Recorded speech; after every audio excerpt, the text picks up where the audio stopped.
Boa tarde, meu nome é Guilherme e hoje nós vamos apresentar um seminário sobre rolamento e torque.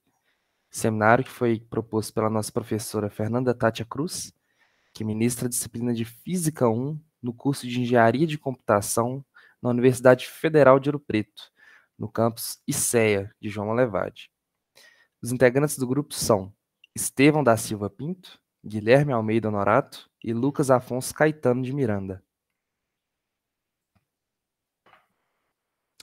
Inicialmente, nós podemos dizer que o fenômeno de rotação é um dos objetos mais estudados na disciplina de física, tendo em vista que rolamento e torque são princípios fundamentais na evolução humana, sendo amplamente estudados e utilizados em diversas invenções, como nos nossos meios de transporte, como nos trens de ferro, automóveis, bicicletas, meios de lazer também, como skate, patins, na informática mesmo, onde é a nossa área de estudo. Elas são amplamente utilizadas, né, nos coolers de processadores, de placas de vídeo, até mesmo para parafusar as placas de circuito dentro do gabinete e coisas do gênero.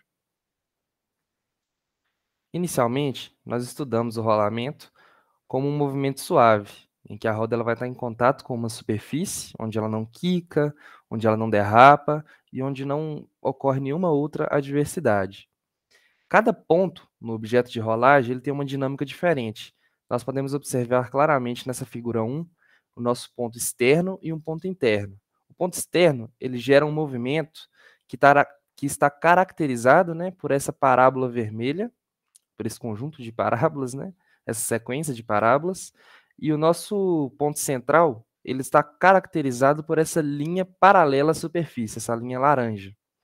O nosso ponto externo, ele sofre um movimento chamado rotação, enquanto o nosso ponto interno, ele sofre um movimento chamado translação.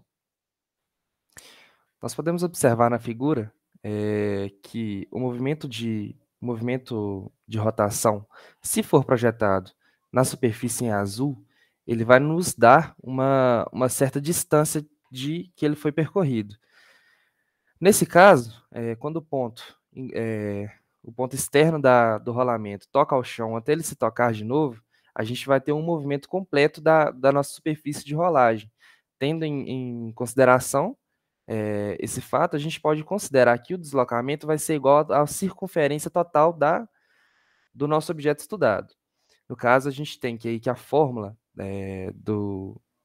da circunferência de um círculo, ela é dada por 2πr. Então a gente pode considerar que o nosso deslocamento S, nesse intervalo aí de que um ponto toca ao chão até ele tocar de novo, vai ser igual a S igual a 2πr.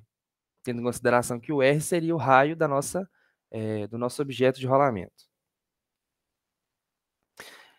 Porém, nós não podemos considerar que todo movimento estudado vai ser um ciclo completo de rolamento dessa superfície.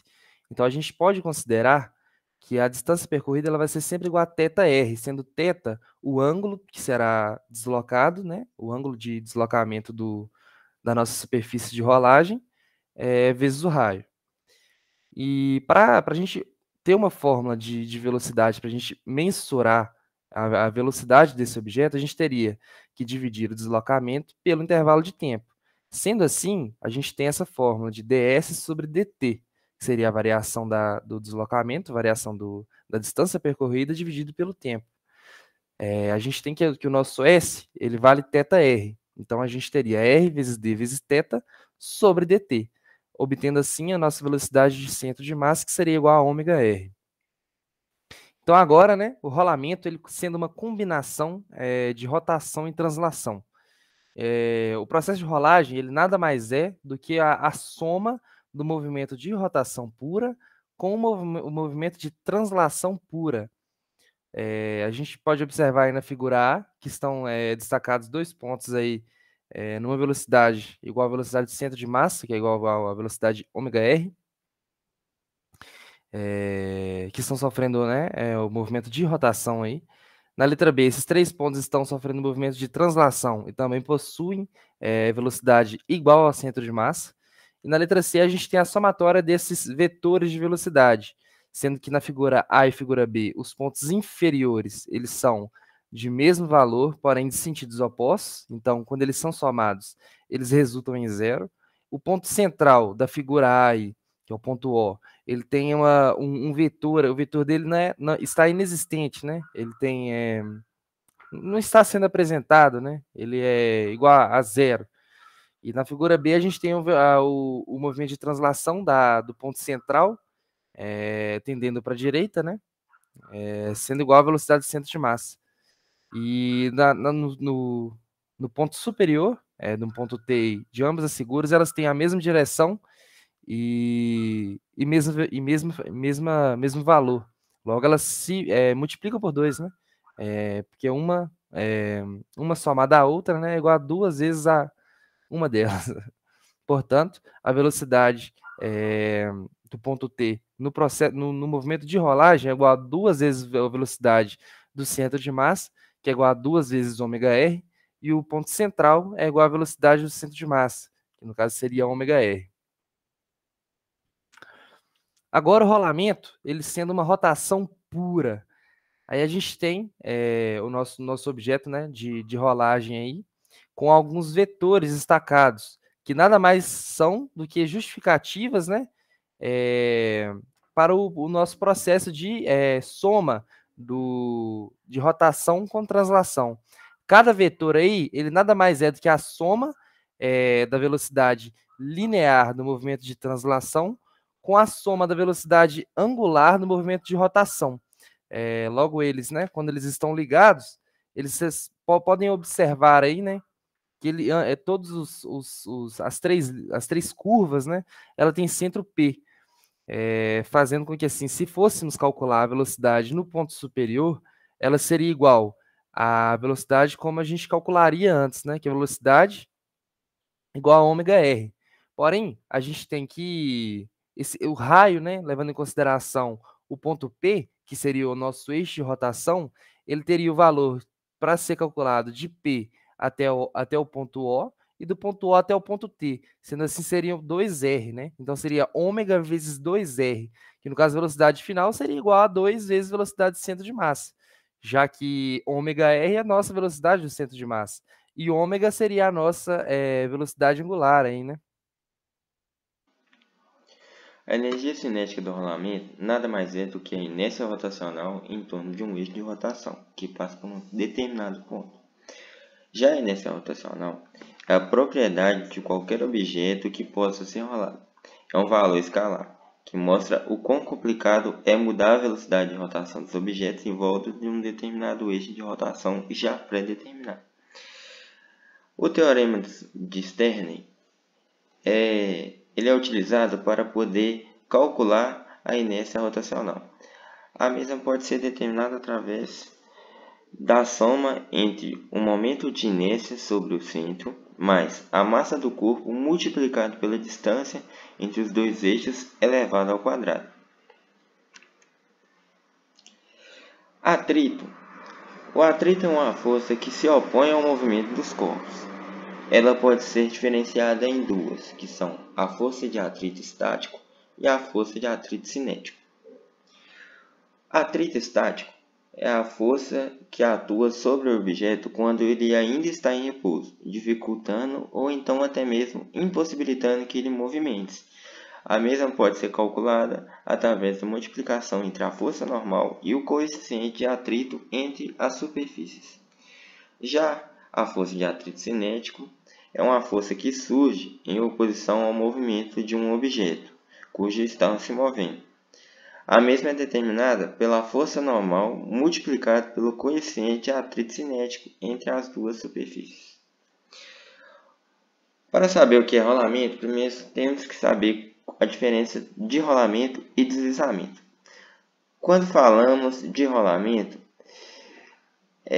o rolamento é uma mistura entre o movimento de translação do centro de massa mais o movimento de rotação, sendo que nele não há força de atrito cinético, mantendo assim um movimento regular. Já o deslizamento é um movimento onde a força de atrito cinético age ocasionando assim a diminuição da velocidade linear e o aumento da velocidade angular. A diferença entre o atrito de rolamento e o atrito de deslizamento é que o atrito de rolamento é um caso específico dentro do atrito cinético. Esse tipo de atrito ocorre quando a superfície de um corpo rola sobre a superfície de outro sem escorregar. Como já disse, rolamento e não deslizamento. Como, por exemplo, o atrito do ferro ABS. Já o atrito de deslizamento é um tipo de atrito cinético que ocorre quando a superfície de um corpo desliza ou então escorrega em contato com a superfície de algum outro corpo, independente se as superfícies sejam planas ou não, até que o objeto entre em rolamento. Torque é uma grandeza vetorial que representa o poder de provocar rotação sobre um corpo em torno de um eixo ao aplicar uma força sobre ele. Quando falamos sobre torque, podemos imaginar algumas formas de provocar rotação em um objeto, com as próprias mãos, com apoio de ferramentas, como chaves e alavancas, entre outros. Quando tentamos girar, por exemplo, um parafuso, é quase impossível girar ele usando os dedos, pois precisamos aplicar muita força para que o movimento ocorra. Porém, essa tentativa se torna muito mais fácil quando usamos uma chave de boca. Quando usamos uma ferramenta que fornece uma alavanca para facilitar o trabalho, usamos o princípio do torque. Também chamado de momento de uma força, essa grandeza, por ser vetorial, depende diretamente da intensidade e do sentido da força aplicada. Também depende de um vetor posição, que começa no eixo do movimento e vai até o ponto de aplicação da força. Também precisamos saber que, dependendo do ângulo de aplicação da nossa força, a intensidade dessa força pode ser maior ou menor, pois depende diretamente do seno do ângulo formado pelo vetor posição e o vetor da força aplicada. Portanto, a fórmula para calcular o valor do torque é módulo da força aplicada vezes o módulo do vetor posição vezes o seno de θ, esse valor sendo mostrado em Newton-metro. Algumas observações que podemos ter em relação ao cálculo do torque ao analisar a fórmula é em relação ao seno de θ. Quando θ vale 0 graus, o seu seno também vai ser zero, tornando o cálculo final igual a zero e não existindo movimento. O mesmo vai ocorrer quando o ângulo é de 180 graus. Então, para obter o valor máximo possível de torque, temos que formar um ângulo de 90 graus com a nossa alavanca. Após essa angulação, teremos o seno de θ igual a 1, valor máximo possível para o seno.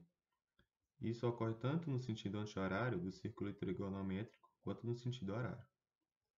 Outro conceito a ser abordado, que aparece na definição do torque, é o braço de alavanca, que mais comumente aparece na fórmula do torque. Torque igual a módulo da força aplicada vezes o braço de alavanca.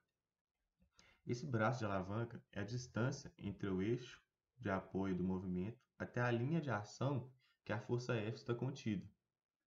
Para calcular o valor do braço de alavanca, usamos os conceitos de trigonometria, onde encontramos que o braço de alavanca vai ser igual ao módulo do vetor posição vezes o seno de θ.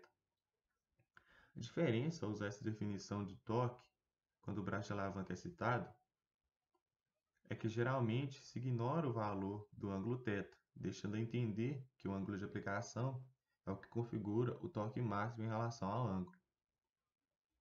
Então, a partir da definição do torque, a gente pode concluir que a melhor maneira de colocar um objeto em movimento de rotação sobre um eixo é obter o maior braço de alavanca possível e aplicar uma força de forma perpendicular ao plano do braço.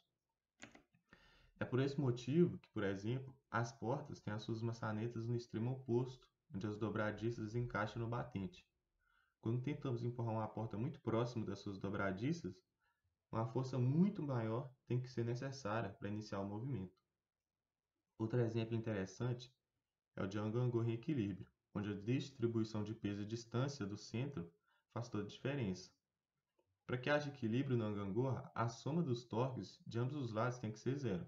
Portanto, a condição de equilíbrio de rotação diz que o torque resultante é o somatório de todos os torques envolvidos, que tem que ser nulo.